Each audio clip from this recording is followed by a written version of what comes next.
So today we're going to be talking about rolling, especially with the forearm muscles there.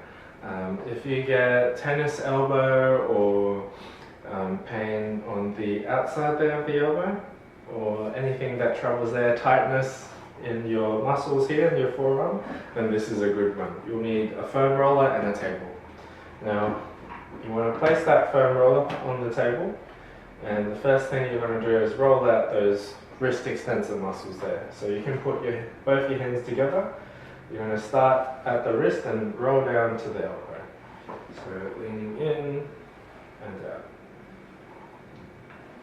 Now, a lot of the muscle bulk will be towards the elbow there. So if you find a tender spot, just stay on it for a little bit until it releases and relaxes. Now the second thing you can do here with the roller is then, using one arm, lean in towards that side, your palm facing towards you. So you're going to roll onto that elbow there. So mid forearm to elbow.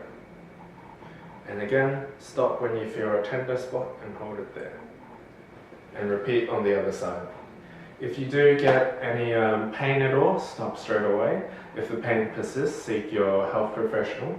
It is very, very normal to feel some tenderness or discomfort as you're rolling, but that's absolutely normal. Okay, thank you for watching.